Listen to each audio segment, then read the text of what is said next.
मैं भी सर, आप देख रहे हैं मेरे YouTube channel nursing lecture and job friends. तो आज हम स्टार्ट करेंगे स्पाइना बाइफिडा, जो कि हमारा टॉपिक है हमारे नर्सिंग और मेडिकल में। इसका बहुत इंपॉर्टेंट ही टॉपिक है। इससे बहुत सारे क्वेश्चंस आते हैं, बहुत सारे एमसीक्यूज आते हैं कॉम्पिटिटिव एग्ज़ाम्स पे, और बहुत सारे यहाँ पे जो है अपन को ये एग्ज़ाम्स में जैसे फर्स्ट ईयर सेकेंड ईयर के जो क्वेश्चंस होते हैं उसमें भी आते हैं पीडीएफ में।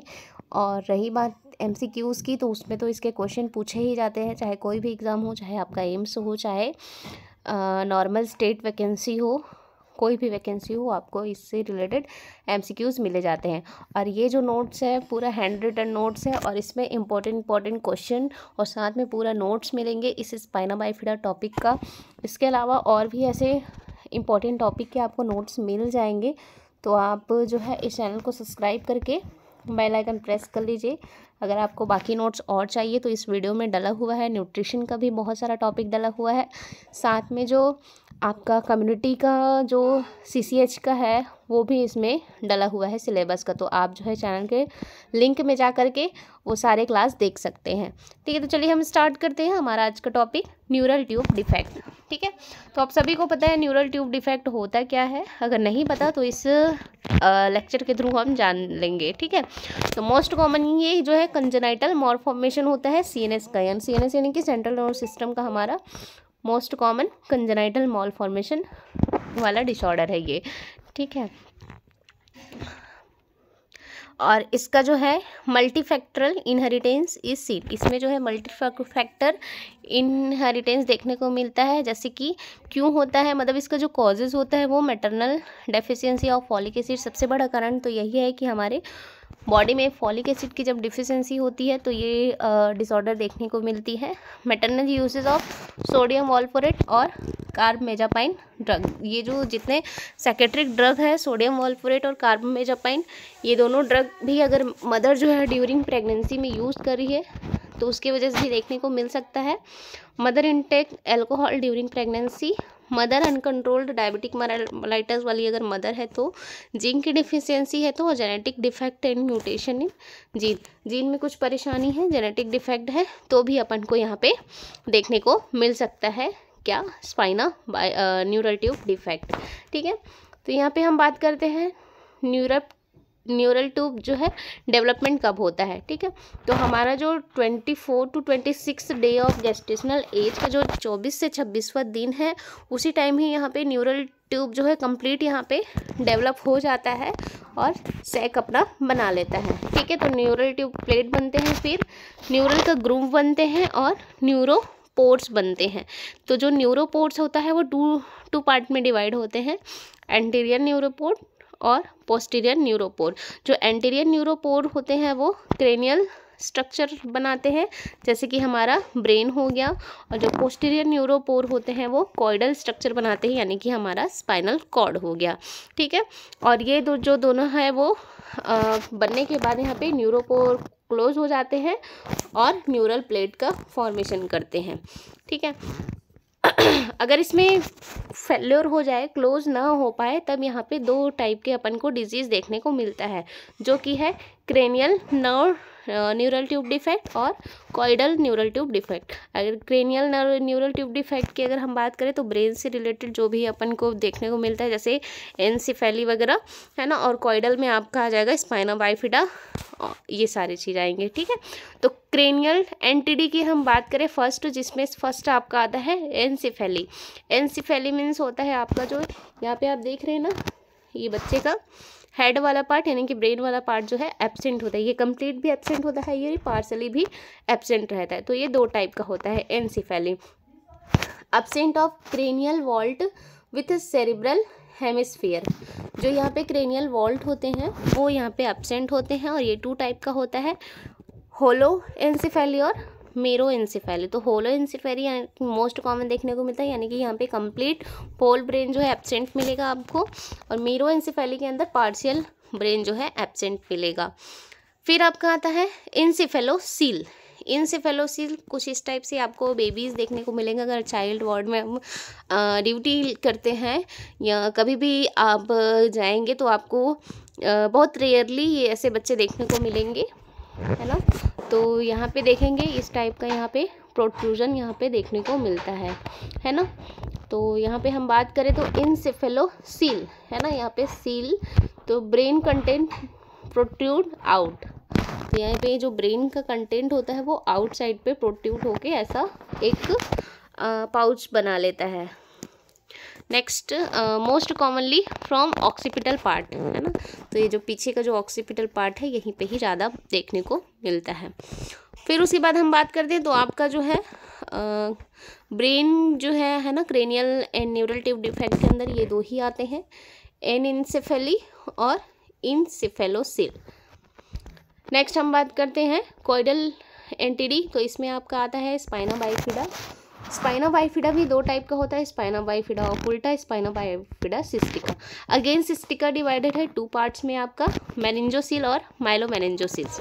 फ्रेंड्स, ये जो मेरा नोट्स है वो आपके जो है कॉम्पिटिटिव एग्ज़ाम के लिए भी बहुत ज़्यादा इंपॉर्टेंट है, साथ में कॉलेज एग्ज़ाम भी आप देते हैं, तो इस नोट्स के थ्रू आपको जो है तैयारी जो है बहुत अच्छे से होगी और आप कभी भूल नहीं पाएंगे, ऐसा आपका तैयारी होगा अगर आप ये वीडियो देखते हैं तो, है ना। तो इस वीडियो को ज़्यादा से ज़्यादा अपने दोस्तों के पास शेयर करें ताकि हर किसी को इस वीडियो का फ़ायदा हो सके। तो यहाँ पे अगर हम बात करें तो स्पाइना बाइफिडा आपको कौन से एरिया में देखने को मिलता है, L5 और S1 लंबोसैक्रल रीजन पे यहाँ पे देखने को मिलता है। आप सभी को पता है ना, ऐसा जो रीढ़ की हड्डी होती है तो यहाँ पे कमर वाले एरिया में L आते हैं और इधर सैक्रम वाला पार्ट आता है, ठीक है।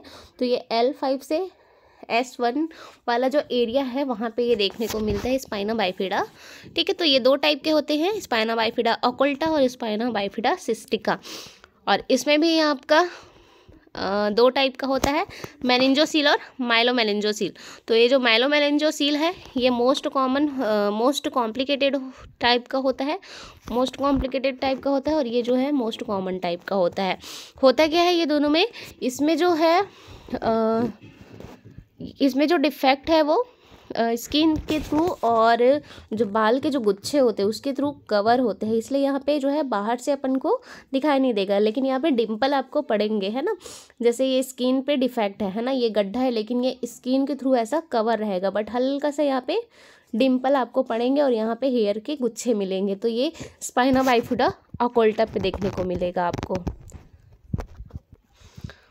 मेनिंजोसील में आपका जो है ये भी उसी टाइप से रहेंगे, बट माइलोमेनिंजोसील में आपका नर्व फाइबर भी यहाँ पे आउटसाइड पे आ जाते हैं, इसलिए मोस्ट कॉम्प्लिकेटेड होता है ये वाला टाइप। तो यहाँ पे अगर हम बात करें तो ये देख सकते हैं, ये वाला जो टाइप है आपका माइलोमेनिंजोसील का है, इसमें देख सकते हैं आप लोग नर्व फाइबर भी यहाँ पे बाहर आ चुके हैं, है ना। तो ये जो है मोस्ट कॉम्प्लिकेटेड होता है। नेक्स्ट अगर हम बात करें यहाँ पे एक एक का, तो स्पाइना बाइफिडा ओकुल्टा जो है हिडन फॉर्म में होता है, मैंने बता दिया आपको। Some part of the vertebral bone posterior part is missing, ठीक है। जो वर्टिब्रल बोन का जो यानी कि हमारा जो पोस्टीरियर वर्टिब्रल बोन है उसका कुछ पार्ट जो है मिसिंग रहता है। It is a hidden because defect is covered by the skin, है ना, हमको दिखता नहीं है, छुपा हुआ रहता है क्योंकि ये स्किन के थ्रू कवर रहेगा। न्यूरोलॉजिकल डिफेक्ट एब्सेंट मिलेंगे और cutaneous changes at side of defect. Cutaneous changes यानी कि वहाँ पे टफ हेयर मिलेगा, इसका मतलब वही जो मैंने हेयर के गुच्छे बताए हैं, और साथ में डिम्पलिंग इन स्किन, ये दोनों देखने को मिलेगा। नेक्स्ट बात करते हैं मेनिंजोसील की। तो मेनिंजोसील की अगर हम बात करें तो यहाँ पे मेनिंजस का मतलब आप जानते हैं ना। तो फ्रेंड्स, मेनिंजस का मतलब आप सभी जानते हैं कि जो हमारा ड्यूरामेटर, पायामेटर, एरेक्नोइड जो वो होते हैं उसको सभी को बोला जाता है मेनिंजस, है ना। तो मेनिंजस जो होता है produce out from the defect and form a cyst. यहाँ पे जो है हमारा मेनिंजस भी है बाहर आ जाते हैं और एक सिस्ट बना लेते हैं, लेकिन यहाँ पे न्यूरोलॉजिकल डिफेक्ट हमको देखने को नहीं मिलेगा, न्यूरोलॉजिकल डिफेक्ट जो है एब्सेंट मिलेगा। नेक्स्ट बात करते हैं माइलोमेनिंजोसील। इसमें जो है आपका न्यूरोलॉजिकल डिफेक्ट देखने को मिलेगा क्योंकि सारे नर्व फाइबर जो है बाहर आ जाते हैं। Spinal cord and spinal nerve root protrude out from the defect with meninges neurological defect are seen. ठीक है, तो मैंने बोला इसमें जो है नर्व रूट जो है बाहर आ जाते हैं, इसलिए आपको न्यूरोलॉजिकल डिफेक्ट जो है देखने को मिलेगा। और वो डिफेक्ट जो है 3 टाइप के मिलेंगे आपको।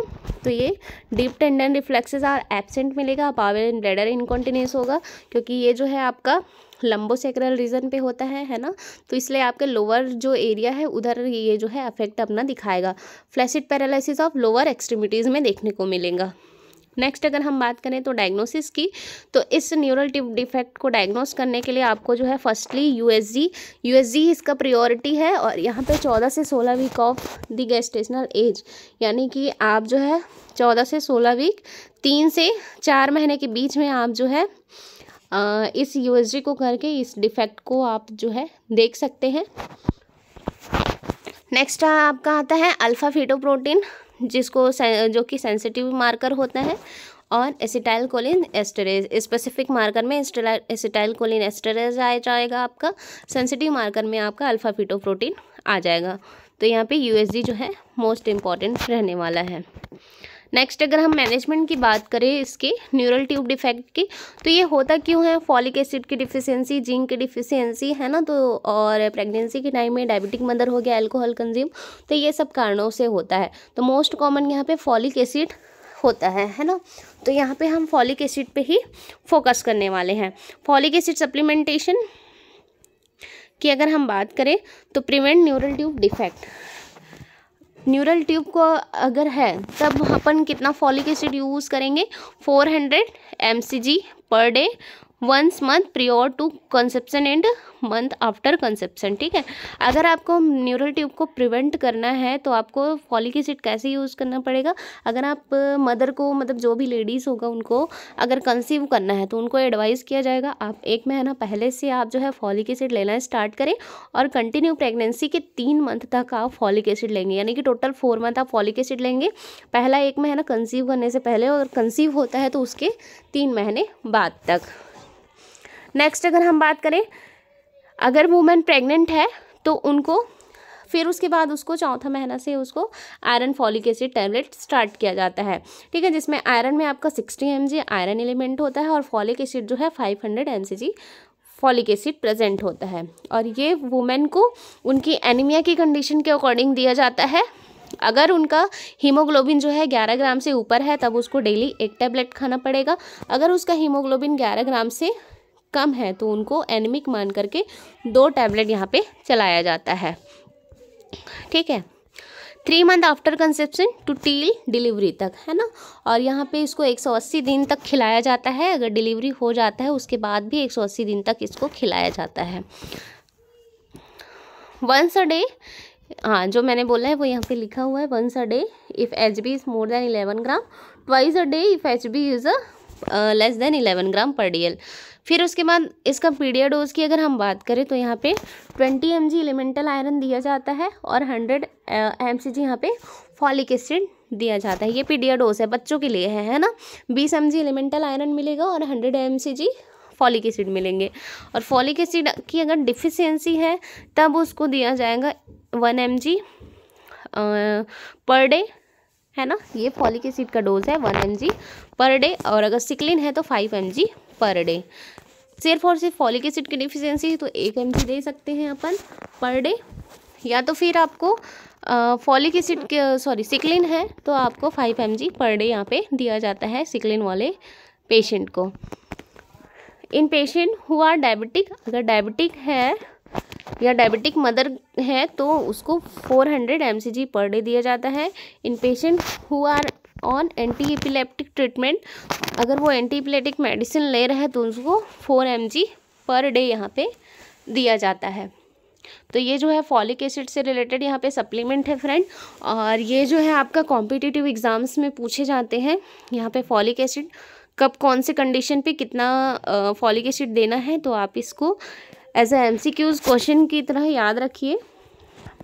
बात करते हैं इसके मैनेजमेंट के। अब हमारा न्यूरल ट्यूब डिफेक्ट हमने देख लिया है, क्या होता है, कैसे होता है, किसकी डिफिशियंसी होता है। तो यहाँ पे हम बात करेंगे इसके मैनेजमेंट के। मैनेजमेंट में अपन फॉलिक एसिड सप्लीमेंट को बात कर ही लिया है। दूसरा यहाँ पे इसको कैसे प्रिवेंट कर सकते हैं या कैसे मैनेज कर सकते हैं। तो यहाँ पे to prevent rupture of the sac, है ना, जो हमारा सैक है उसको रप्चर होने से बचाना है और इन्फेक्शन से भी बचाना है। To prevent rupture of sac और to prevent from infection, sac should be covered with moist sterile dressing. जो हमारा सैक होता है, न्यूरल ट्यूब यानी कि जो स्पाइना बाइफिडा जो बना होता है उसको जो है कवर करना है स्टेराइल ड्रेसिंग से। स्टेराइल ड्रेसिंग से करेंगे तो क्या होगा, वो चिपकेगा नहीं। अगर चिपकता है तो यहाँ पे रप्चर होने का चांस बनता है, ठीक है। और बेबी को जो है प्रोन पोजीशन प्रोवाइड कराना है, ठीक है। तो फ्रेंड्स यहाँ पे बहुत ही इजी वे में मैं बहुत ही सिंपल तरीके से आपको यहाँ पे सारा एक एक डिटेल यहाँ पे एक्सप्लेन की हूँ न्यूरल ट्यूब डिफेक्ट में आपका स्पाइना बाइफिडा से रिलेटेड। इसका थोड़ा सा पार्ट और बचा हुआ है। यहाँ पे आपका स्पाइना बाइफिडा तो कंप्लीटेड है, लेकिन यहाँ पे थोड़ा सा एक टॉपिक बचा हुआ है जो कि आपका न्यूरल ट्यूब डिफेक्ट के अंदर आता है, वो होता है सेरिब्रल पाल्सी, है ना। इसके बारे में आपको नेक्स्ट वीडियो में मैं बताऊंगी, क्योंकि इसको भी ऐड करूंगी तो वीडियो बहुत ज़्यादा लंबा हो जाएगा। तो आपके न्यूरल ट्यूब डिफेक्ट में ये स्पाइना बाइफिडा का जो टॉपिक है ना, या एनसेफेली और यहाँ पे जो है आपको हाइड्रोसेफेली का भी लेक्चर चाहिए तो आप जो है मुझे कमेंट कीजिएगा। और यहाँ कोई भी टॉपिक से रिलेटेड आपको लेक्चर चाहिए तो आप कमेंट कर सकते हैं। मैं उससे रिलेटेड नोट्स प्रिपेयर करके तैयारी करके आपके लिए ज़रूर लेकर के आऊँगी। आई होप कि आपको ये क्लासेस अच्छी लगी होंगी, समझ आया होगा सारा टॉपिक। मिलते हैं ऐसी नेक्स्ट इन्फॉर्मेटिव वीडियो के साथ। और वैकेंसी की अगर तैयारी कर रहे हैं तो वैकेंसी तो हमारे चैनल पे डलते ही रहते हैं। आप जो है नहीं देखे हैं तो अभी फटाफट से चैनल के डिस्क्रिप्शन बॉक्स में जाइए, लिंक में जाइए या सब्सक्राइब करके पूरा चैनल पे आप देख सकते हैं। हर एक वैकेंसी हर जगह से यहाँ पे निकल कर आई हुई है, मैंने अपलोड किए हैं। तो अगर आपको कोई और क्लास चाहिए तो आप कमेंट कीजिएगा। नए हैं तो चैनल को सब्सक्राइब कीजिएगा। मिलते हैं नेक्स्ट वीडियो में। Wish you all the best and good luck.